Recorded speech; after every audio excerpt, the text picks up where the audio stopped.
कहानी है कि गुड। आज की ताजा खबर, प्रॉपर्टी के कारण बेटे ने करी निर्मम हत्या अपने पिता की, मानव ही बन गया दानव। आइए पढ़िए आज की ताजा खबर, सनसनीखेज सूर्यनगर टाइम्स। आज की ताजा खबर। हे भगवान, पूरा कलयुग ही आ गया है। बताओ इससे अधिक और क्या इंसानियत गिरेगी। बेटे ने ही बाप का कत्ल कर डाला। हैवानियत की सीमा तो देखिए, कलकत्ता में एक लड़की का कत्ल कर डाला। इसलिए मेरा तो अखबार पढ़ने का मन ही नहीं करता।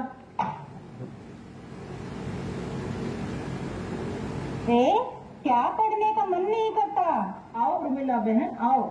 अरे मैं तो ये सोच रही थी, देखो ना क्या घोर कलयुग आ गया। बेटा ही बाप का कत्ल कर देता है। अरे मत पूछ बहन, जिधर निगाह डालो हैवानियत ही नजर आती है। अरे इस दुनिया को न जाने बीमारी से कब छुटकारा मिलेगा। अरे ऐसा ही रहा तो एक दिन ये दुनिया वीरान और खाली हो जाएगी। मुझे तो ऐसा लग रहा है मानो इस दुनिया को पूरी तरह नष्ट करके एक नई दुनिया का निर्माण होगा और फिर से सतयुग जैसा माहौल होगा। द्वापर के कृष्ण कन्हैया की मुस्कानें होंगी। गीता में श्री कृष्ण ने स्पष्ट कहा है, जब जब धरती पर अत्याचार बढ़ता है तब तब मैं किसी न किसी रूप में अवतार लेता हूँ। जो भी तीर अवतार सतगुरु धरती पर आते हैं, उनका ही काम है हर तरफ मानवता का वातावरण, भाईचारे का भाव और इंसानियत के दर्शन हो। ग्रंथों में बाकायदा ये बात दर्ज है कि परमात्मा की जानकारी नहीं है तो इंसान लोभ, लालच, मोह, अहंकार की अग्नि में जलकर समाप्त हो जाता है। अरे आजकल समाज में कितनी बीमारियां फैली हुई हैं। जिधर देखो उधर गंदगी, इधर गंदगी, उधर गंदगी, हर जगह गंदगी गंदगी है।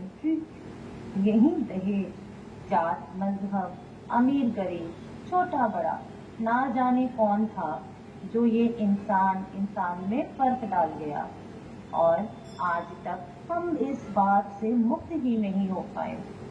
आओ आओ निरंकारी बहन आओ।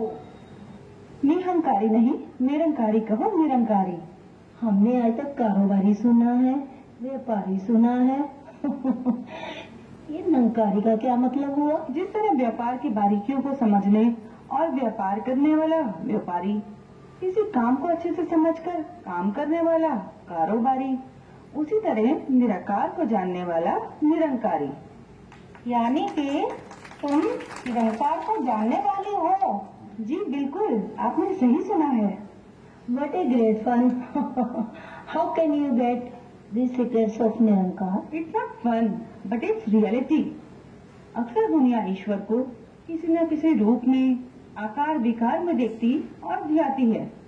परमपिता परमेश्वर रूप कुरूपता से अलग है। इसका फैलाव या कहो कि इसका अस्तित्व तीनों लोकों और संपूर्ण ब्रह्मांड में स्थित है। अरे बाप रे बाप, इतनी सब कुछ जानकारी तुम्हारे पास, तो इसका कुछ लाभ मिला? ज्ञान का तो लाभ ही लाभ है। जीवन का दृष्टिकोण सकारात्मक होना, संसार में संतोषी बनकर रहना, मानव से मानव का आत्म जुड़ाव और भी बहुत कुछ। क्या हम भी ज्ञान प्राप्त कर सकते हैं? परमात्मा का दर्शन हो जाएगा? क्यों नहीं? अगर आप में जिज्ञासा है तो आप वक्त के रहबर से ब्रह्म ज्ञान हासिल कर सकते हैं। आप सभी को मैं निरंकारी सत्संग में ले चलती हूँ। आज तो एक विशेष सत्संग भी है, महिला समागम है। आप देखना क्या दिव्य और अलौकिक नजारा होता है। सदगुरु की रहनुमाई में सत्संग से कितना आध्यात्मिक आनंद प्राप्त होता है, शब्दों में बयां करना मुश्किल है।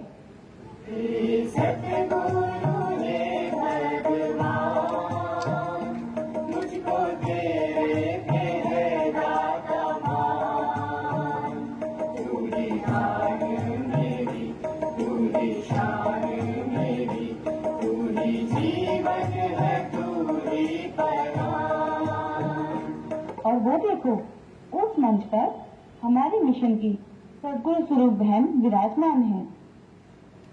चाहे रब है दाता ऐसा जो सबके संग रहता है, पूरा सतगुरु जब मिल जाए तो यह पर्दा हटता है। पल पल याद करो इस रब को, मान का भांडा चूर करो, परमेश्वर का सुमिरन करके चिंता मन की दूर करो।